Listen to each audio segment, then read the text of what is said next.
Débutant en crypto-monnaie, dans cette vidéo, je vais vous montrer 3 erreurs à éviter si vous désirez renforcer la sécurité de votre portefeuille. Alors, la sécurité de votre portefeuille va passer de l'état vulnérable aux cyberattaques à l'état sécurisé. Eh bien, c'est quand même tonton, tu trouves fort?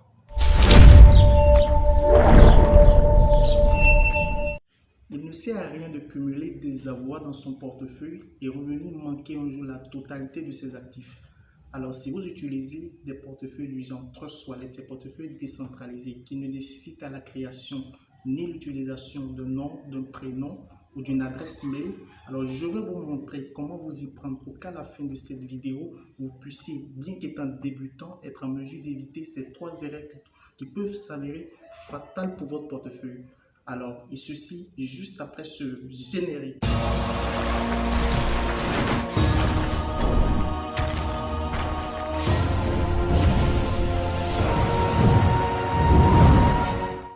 Salut, moi c'est Marzouk, bienvenue dans ce nouveau tutoriel des crypto-optimistes, le meilleur endroit pour apprendre à vivre des crypto-monnaies et du make money online bien sûr.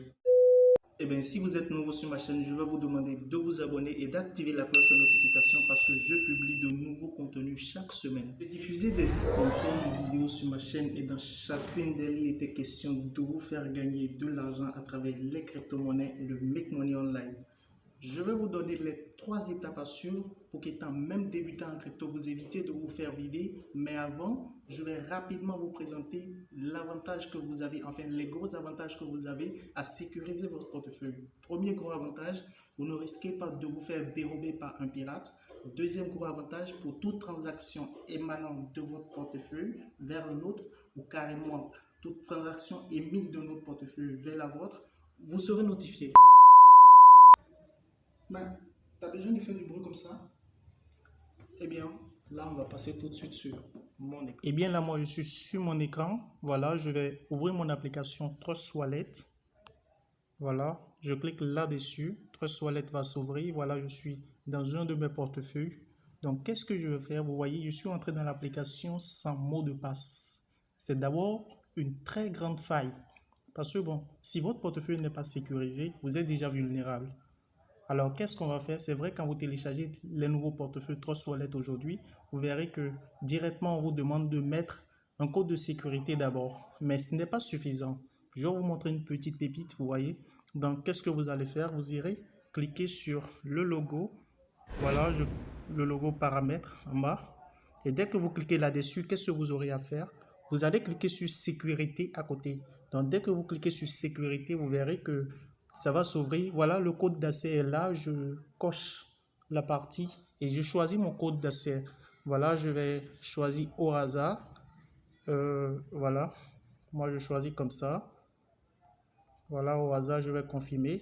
Et le code d'accès est déjà, voilà, activé.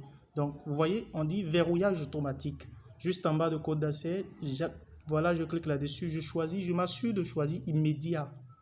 Donc, ça veut dire que quand quelqu'un rentre dans le portefeuille, enfin, quelqu'un a accès au portefeuille, le verrouillage automatique sera immédiat. Ça veut dire quoi? Ce code d'accès, le problème qu'on a souvent avec le code d'accès, c'est que quand quelqu'un arrive à mettre la main sur votre clé privée, voilà, donc là, il se peut qu'il change directement ce code d'accès.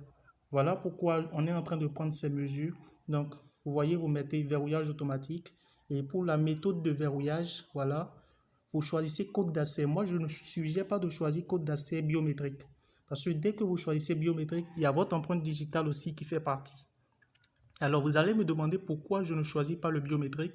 Je ne choisis pas le biométrique parce que si je suis avec des personnes mal intentionnées et que, par exemple, j'ai mon téléphone à côté, et étant donné que je suis dans les cryptos, il m'arrivait de vouloir parce qu'on n'est jamais à 100% sûr de ses amis. Il m'arrivait de vouloir m'endormir chez quelqu'un. Voilà.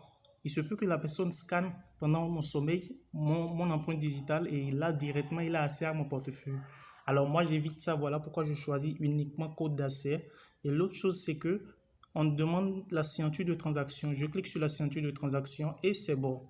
Là, on clique cette partie. La première étape a déjà été passée. On va passer à la deuxième étape qui est la notification push. Donc, on clique là-dessus, voilà. Je vous montre notification push. Dès qu'on clique là-dessus, on est là. Vous autorisez la notification push comme c'est autorisé là. Voilà. Quand je clique là-dessus, c'est désactivé. Mais quand je clique là, c'est que c'est autorisé. Ça veut dire quoi? Ça vous sert, ça vous permet d'être averti des transactions envoyées et reçues dans votre portefeuille. Donc ça, c'est la deuxième étape. C'est très vite fait. Et là, on va directement maintenant dans la partie préférence. Voilà. Ceci, voilà, c'est ce qui est beaucoup plus capital. On va dans la partie préférence. Et qu'est-ce qu'on va faire là? Vous voyez, ma devise est là. La devise ne m'intéresse pas. Le navigateur d'e-apps. Voilà, c'est ce qui m'intéresse vraiment. Le navigateur d'e-apps. Voilà. Qu'est-ce que je vais vous demander? Vous cliquez là-dessus. Parce que vous allez voir par défaut. Je vais ressortir de dedans. Voilà, je vais sortir de là. Vous voyez, quand je suis sur mon portefeuille, j'ai 3 icônes qui se trouvent en bas ici. Voilà. J'ai 3 icônes qui se trouvent en bas là. J'ai l'icône portefeuille, Discover, paramètres. Mais il y a une 4e icône qui peut s'afficher toutefois là. Donc on va dans paramètres, on va dans préférences. Et là, qu'est-ce qu'on va faire? On va dans d'apps, on coche activer. Et on retourne, vous allez voir. Eh bien, vous voyez, vous avez portefeuille, Discover, d'apps, paramètres. Il y a d'aucuns qui m'écrivent des fois, mon d'apps a disparu, je télécharge Trustwallet, je fais la mise à jour, je ne retrouve pas. Et voilà la petite pépite. Maintenant, qu'est-ce que je vous suggère? Ce n'est pas toujours bien de laisser son d'apps tout le temps ouvert, enfin activé dans son portefeuille. Parce que les grands hackers, enfin le grand hackage prend le plus par le d'apps. Donc, qu'est-ce que vous avez à faire? Chaque fois que vous finissez d'effectuer des opérations avec le d'apps, je vous suggère de retourner dans paramètres, préférences et de désactiver le d'apps. Voilà, parce que il y a une chose, quand vous cliquez sur le d'apps, vous avez la possibilité de venir ici, de mettre le lien du site sur lequel vous irez et de faire des transactions, de faire des swaps, voilà, via ce site ou de payer des cryptos via les sites. Donc, qu'est-ce que vous avez à faire? Je vous suggère d'abord, quand vous prenez le lien d'un site et que vous allez copier dans le d'apps, de vérifier que le site est un HTTPS. Le S à fin signifie sécurité, mais quand c'est plutôt un HTTP du genre comme ça, les amis, ça ne rassure pas. Vous n'êtes pas en lieu sûr. Donc, revenez en lieu sûr en mettant le S. Même quand bien même il n'y a pas le S au niveau du lien du site, mettez le S et vérifiez si le site est d'abord sécurisé, vous voyez. Donc, dès que vous faites ça, ça vous permet d'abord de savoir que le site sur lequel vous allez est d'abord sécurisé. Parce que n'importe qui peut créer un site aujourd'hui et vous faire croire que c'est des sites qui vont vous permettre de pouvoir gagner une monnaie. Et dès que vous utilisez ce site, directement vous donnez vos accès ou vous leur laissez des indices pour pouvoir accéder à votre portefeuille. Et là, vous êtes vidé facilement. On retourne dans paramètres, on retourne à nos moutons, on retourne dans paramètres, on va dans préférences. Le d'apps, dès que c'est activé, voilà, parce que je vous ai dit, après chaque opération, veuillez le désactiver. Moi, de préférence, il est toujours désactivé. Donc, désactivez-le toujours.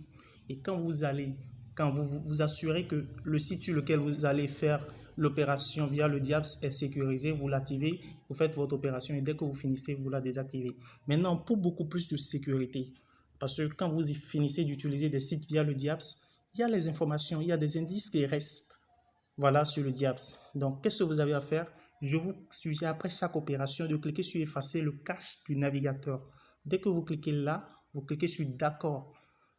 Et bien c'est faire, vous verrez que tout votre historique, enfin tous les indices qui vont permettre à un hacker de pouvoir vous estorquer, de pouvoir vous escroquer vos sous, enfin vos actifs dans votre portefeuille, tous ces indices seront supprimés. Voilà la troisième astuce, enfin la troisième étape que j'allais vous montrer. Et c'est cette étape qui est vraiment capitale et que je vous suggère de toujours vous assurer de ne pas laisser activer. Voilà, j'espère que vous avez suivi et que vous avez aimé. Hein? J'espère vraiment parce que si vous loupez ne serait-ce qu'une seule de ces étapes, c'est que c'est vraiment biaisé et là vous êtes exposé. Et d'ailleurs, si vous voulez découvrir davantage des opportunités stratosphériques que je partage, Alors, vous pouvez déjà intégrer le lien de mon canal Telegram en description. Et n'oubliez pas de lâcher le petit pouce, de vous abonner et de faire un max de partage.